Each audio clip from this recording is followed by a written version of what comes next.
ಚನ್ನಪಟ್ಟಣದಲ್ಲಿ ಮುಂದಿನ ಸಿಎಂ ವ್ಯಾಖ್ಯಾನವನ್ನು ಮಾಡಿದ್ದಾರೆ ಬಾಲಕೃಷ್ಣ ಅವರು. ಡಿಸಿಎಂ ಡಿಕೆಶಿ ಪರ ಬಹಿರಂಗ ಬ್ಯಾಟಿಂಗ್ ಮಾಡಿದ್ದಾರೆ. ಆದರೆ ಶಾಸಕರ ಮಾತಿಗೆ ಯಾವುದೇ ಪ್ರತಿಕ್ರಿಯೆ ಕೊಡದೆ ಡಿಕೆ ಶಿವಕುಮಾರ್ ಸೈಲೆಂಟ್ ಆಗಿದ್ರು. ಈ ಹಿಂದೆ ಕಾರ್ಯಕರ್ತರು ಅಭಿಮಾನದಿಂದ ಮಾತನಾಡ್ತಾರ್ರಿ ಅಂತ ಡಿಕೆ ಶಿವಕುಮಾರ್ ಜಾಣ ನಡೆಯನ್ನು ಇಟ್ಟಿದ್ರು. ಹಾಗಾದರೆ ಎಲ್ಲಿ ತನಕ ಈ ಸಿಎಂ ರೇಸ್ ಕದನ, ನವೆಂಬರ್ ಆಟ ಇನ್ನೂ ಕೂಡ ಬಾಕಿ ಇದೆಯಾ ಅಂತಕ್ಕಂಥದ್ದು ಪ್ರಶ್ನೆ. ಆ್ಯಕ್ಚುಲಿ ಇದೆಲ್ಲ ಶುರುವಾಗಿದ್ದು ಯಾವಾಗ? ತುಂಬ ವರ್ಷಗಳ ಹಿಂದೆ ಈ ಸರ್ಕಾರ ಅಧಿಕಾರಕ್ಕೆ ಬರೋಕ್ಕೂ ಮೊದಲಿಂದನೂ ಶುರುವಾಗಿದ್ದರೂ ಕೂಡ ಇತ್ತೀಚೆಗೆ ಮಲ್ಲಿಕಾರ್ಜುನ್ ಖರ್ಗೆ ಅವರು ಬಾಯಿ ಮುಚ್ಕೊಂಡು ಕೆಲಸ ಮಾಡಿ ಅಂತ ಎಚ್ಚರಿಕೆ ಕೊಟ್ಟ ಮೇಲೆ ಪರಮೇಶ್ವರ್ ಆದಿಯಾಗಿ, ಸತೀಶ್ ಜಾರಕಿಹೊಳಿ ಆದಿಯಾಗಿ ಎಲ್ಲ ಸೈಲೆಂಟ್ ಆದರು. ಆದರೆ ಇವ್ರು ಸೈಲೆಂಟ್ ಆಗಿಬಿಟ್ರೆ ವಿರೋಧ ಪಕ್ಷದವ್ರದ್ದು ಆಟ ನಡಿಬೇಕಲ್ಲ. ಅದಕ್ಕೆ ನೀವು ಮಾತಾಡದೇ ಇದ್ರೂ ಪರವಾಗಿಲ್ಲ, ನಾನೇ ಮಾತಾಡ್ತೀನಿ ಅಂತ ಅಶೋಕ್ ಅವರು ಒಂದು ಕಿಡಿ ಹತ್ತಿಸಿದ್ರು. ಅದು ಇವಾಗ ಜೋರಾಗ್ತಾ ಇದೆ. ನಮ್ಮ ಜಿಲ್ಲೆಯ ಮಣ್ಣಿನ ಮಗ, ಈ ರಾಜ್ಯದ ಉಪಮುಖ್ಯಮಂತ್ರಿಗಳು, ಮುಂದೆ ರಾಜ್ಯದ ಚುಕ್ಕಾಣಿಯನ್ನ ಹಿಡಿಯಲಿಕ್ಕೆ ತಯಾರಾಗಿರ್ತಕ್ಕಂಥ, ನಿಮ್ಮೆಲ್ಲರ ಆಶೀರ್ವಾದವನ್ನು ಪಡ್ಕೊಂಡಿರ್ತಕ್ಕಂಥ ಸನ್ಮಾನ್ಯ ಡಿಕೆ ಶಿವಕುಮಾರ್ ಅವರು ಚೇಂಜ್ ಆಯ್ತಾರೆ ಅಂತ ಹೇಳ್ತಾರೆ. ಚೇಂಜ್ ಆಗೋ ಪ್ರಶ್ನೆನೇ ಇಲ್ಲ. ಹೈಕಮಾಂಡ್ ಅವ್ರು ಏನ್ ತೀರ್ಮಾನ ಮಾಡ್ತಾರೆ ಅದಂತ ಮೊದಲು ಅವ್ರ ಪಕ್ಷ ಏನಾಗಿದೆ ಅಂತ ನೋಡ್ಕೊಳ್ಳಿ. ಸಿದ್ದರಾಮಯ್ಯನವ್ರ ಕಂಡ್ರೆ ಭಯ ಅವ್ರಿಗೆ. ಕಾಂಗ್ರೆಸ್ ಬಗ್ಗೆ ಟೀಕೆ ಮಾಡ್ತಾರೆ, ಬಟ್ ನನ್ ಕಂಡ್ರೆ ಭಯ ಅವ್ರಿಗೆ.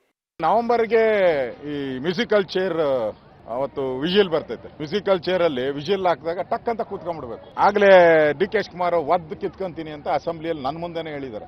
ನವೆಂಬರ್ ಮೋಸ್ಟ್ಲಿ 15 ಅಥವಾ 16 ಇರಬೇಕು. ನಿಖರವಾಗಿ ನಾನು ಹೇಳ್ತಾ ಇದ್ದೀನಿ. ಅವತ್ತೇನಾನ ಅಮಾವಾಸ್ಯೆ ಪೌರ್ಣ, ಯಾಕಂದ್ರೆ ಇವರು ಡಿ ಕೆ ಶಿವಕುಮಾರ್ ಅಮಾವಾಸ್ಯೆ ಇದ್ರೆ ಪೌರ್ಣಮಿ ಇದ್ರೆ ಅವ್ರ ಅಧಿಕಾರ ತಗೊಳಲ್ಲ. ಈ ಬಗ್ಗೆ ಮತ್ತಷ್ಟು ಮಾಹಿತಿ ನನ್ನ ಕೊಲೀಗ್ ಶ್ರೀನಿವಾಸ್ ಅವರಿಂದ ಪಡೆಯೋಣ. ಶ್ರೀನಿವಾಸ್, ಈಗ ಕಾಂಗ್ರೆಸ್ ಪಾಳೆಯದಲ್ಲಿ ಈ ಸೆಕೆಂಡ್ ಇನ್ನಿಂಗ್ಸ್ ಶುರುವಾಗಿದೆಯಲ್ಲ, ಸಿಎಂ ರೇಸ್ ಕೂಗು, ಇದಕ್ಕೆಲ್ಲ ಕಾರಣ ಆರ್ ಅಶೋಕ್ ಅಂತ ನಾನು ಅನ್ಕೋತೀನಿ. ಯಾಕೆಂದರೆ ಅವರೆಲ್ಲ ಸೈಲೆಂಟಾಗೇ ಇದ್ದರು ಖರ್ಗೆ ಅವ್ರ ಎಚ್ಚರಿಕೆಯ ನಂತರ. ನೀವು ಸೈಲೆಂಟ್ ಆಗಿಬಿಟ್ರೆ ನಮಗೇನು ಕೆಲಸ ಅಂತ ಅನಿಸಿರ್ಬೇಕು. ಯಾಕೆಂದರೆ ಬಿ ಜೆ ಪಿನಲ್ಲೇ ಹಾಸಿ ಹೊದ್ಕೊಳ್ಳೋ ಅಷ್ಟು ಸಮಸ್ಯೆಗಳಿದೆ. ಅದರ ನಡುವೆ ಅಶೋಕ್ ಅವರು ಹತ್ತಿಸಿರ್ತಕ್ಕಂಥ ಒಂದು ಕಿಡಿ ಮತ್ತೆ ಅದು ಕಾಂಗ್ರೆಸ್ ಪಾಳೆಯದಲ್ಲಿ ದೊಡ್ಡ ಜ್ವಾಲೆಯಾಗುವ ಲಕ್ಷಣಗಳು ಕಂಡು ಬರ್ತಾ ಇದೆ. ತಾವೇನು ಹೇಳ್ತೀರಾ? ಅರವಿಂದ್, ಹೌದು. ಯಾಕೆಂದ್ರೆ ಅಶೋಕ್ ಅವರು ಸಿಎಂ ಬದಲಾವಣೆ ಆಗ್ತಾರೆ ಅಂತ ನಾರ್ಮಲ್ ಸ್ಟೇಟ್ಮೆಂಟ್ ಕೊಟ್ಟಿದ್ರೆ ಬಹುಶಃ ಈ ರೀತಿಯಾದಂಥ ರಿಯಾಕ್ಷನ್ ಕಾಂಗ್ರೆಸ್ ವಲಯದಲ್ಲಿ ಬರ್ತಿರ್ಲಿಲ್ಲ ಅಂತ ಅನ್ಸುತ್ತೆ. ಆದ್ರೆ ಅವರು ಡೇಟ್ ಸಮೇತ ಕೂಡ ಹೇಳ್ಬಿಟ್ಟಿದ್ದಾರೆ. ಹೀಗಾಗಿ ಸಹಜವಾಗಿ ಎಲ್ಲ ಒಂದ್ ಕಡೆ ಡಿ ಕೆ ಶಿವಕುಮಾರ್ ಅವರ ಬೆಂಬಲಿಗರನ್ನ ಟ್ರಿಗ್ ಮಾಡಬೇಕು ಅನ್ನುವಂಥ ನಿಟ್ಟಿನಲ್ಲಿ ಈ ರೀತಿಯಾದಂತಹ ಹೇಳಿಕೆಗಳನ್ನ ಅಶೋಕ್ ಅವರು ಕೊಟ್ಟಿದ್ದಾರೆ ಅಂತ ಅನ್ಸುತ್ತೆ. ಸೊ ಈ ಒಂದು ಅಶೋಕ್ ಅವರ ಹೇಳಿಕೆಗೆ ಸಿಎಂ ಸಿದ್ದರಾಮಯ್ಯನವರು ಒಂದು ಹೆಜ್ಜೆ ಮುಂದೆ ಹೋಗಿ ಸಿಎಂ ಬದಲಾವಣೆ ಪ್ರಶ್ನೆಯೇ ಇಲ್ಲ, ಚರ್ಚೆ ಇಲ್ಲ ಅನ್ನುವಂತ ಹೇಳುವ ಮೂಲಕ ಪರೋಕ್ಷವಾಗಿ ನನ್ನ ಬದಲಾವಣೆ ಇಲ್ಲ ಅನ್ನುವಂಥ ಸಂದೇಶವನ್ನು ಕೊಡುವಂತ ಪ್ರಯತ್ನವನ್ನ ಮಾಡಿದ್ರು. ಇದು ಯಾವಾಗ ಸಿದ್ದರಾಮಯ್ಯನವರು ಈ ರೀತಿಯಾಗಿ ಹೇಳಿದ್ರು, ಸಹಜವಾಗಿ ಡಿ ಕೆ ಶಿವಕುಮಾರ್ ಮತ್ತೆ ಅವರ ವಲಯದಲ್ಲಿರುವಂತಹ ಶಾಸಕರು, ನಾಯಕರಿಗೆ ಒಂದಿಷ್ಟು ಭಯದ ವಾತಾವರಣ ಸೃಷ್ಟಿಯಾಗಿರ್ಬೋದು. ಇದೇ ರೀತಿ ಆದ್ರೆ ಯಾವ ರೀತಿ ಆಗುತ್ತೆ ಅನ್ನುವಂಥದ್ದು. ಹಾಗಾಗಿನೇ ನಿನ್ನೆಯ ಚನ್ನಪಟ್ಟಣದ ಸಮಾವೇಶದಲ್ಲಿ ಬಾಲಕೃಷ್ಣ ಅವರು ತಮ್ಮ ದಾಳವನ್ನ ಉದುರಿಸುವ ಮೂಲಕ ಡಿ ಕೆ ಶಿವಕುಮಾರ್ ಅವರಿಗೆ ಸಿಎಂ ಆಗುವಂತಹ ಅವಕಾಶಗಳು ಮುಂದಿನ ದಿನಗಳಲ್ಲಿ ಇದ್ದಾವೆ ಅನ್ನುವಂಥ ಮಾತುಗಳನ್ನು ಹೇಳ್ತಿದ್ದಾರೆ. ಹೀಗಾಗಿ ಸಿಎಂನ ವಿಚಾರಗಳು ಪ್ರಸ್ತುತವಾಗಿ ಕಾಂಗ್ರೆಸ್ನಲ್ಲಿ ದೊಡ್ಡ ಮಟ್ಟದ ಚರ್ಚೆಗೆ ಕಾರಣವಾಗಿದ್ದಾವೆ.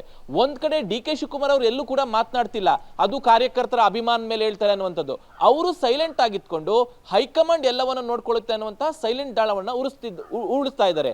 ಅದೇ ರೀತಿ ಸಿದ್ದರಾಮಯ್ಯನವರು ನನ್ನ ಬದಲಾವಣೆ ಇಲ್ಲ ಅನ್ನುವ ಮೂಲಕ ತಮ್ಮ ಬಲವನ್ನ ಹೆಚ್ಚಿಸಿಕೊಳ್ತಾ ಇದ್ದಾರೆ. ಇದೆಲ್ಲವನ್ನ ನೋಡಿದ್ರೆ ಅಶೋಕ್ ಅವರು ಏನು ನವೆಂಬರ್ ತಿಂಗಳಂತ ಹೇಳಿದ್ದಾರೆ, ಬಹುಶಃ ಈ ಒಂದು ಅವಧಿಯಲ್ಲಿ ರಾಜ್ಯ ರಾಜಕಾರಣದಲ್ಲಿ ಎಸ್ಪೆಷಲಿ ಕಾಂಗ್ರೆಸ್ನಲ್ಲಿ ಒಂದಿಷ್ಟು ವಿದ್ಯಮಾನಗಳಾಗಬಹುದು ಅಂತ ಅನ್ಸುತ್ತೆ. ಆ ಹಿನ್ನೆಲೆಯಲ್ಲಿ ಈ ಎಲ್ಲಾ ಚರ್ಚೆಗಳು ಪರೋಕ್ಷವಾಗಿ ಪ್ರತ್ಯಕ್ಷವಾಗಿ ಚರ್ಚೆ ಆಗ್ತಿದ್ದಾವೆ ಅಂತ ಅನ್ಸುತ್ತೆ. ಅರವಿಂದ್, ಓಕೆ, ಹಾಗೆ ಸಂಪರ್ಕದಲ್ಲಿರಿ ಶ್ರೀನಿವಾಸ್, ನಿಮ್ಮ ಜೊತೆ ಮತ್ತೆ ಮಾತನಾಡ್ತೀವಿ.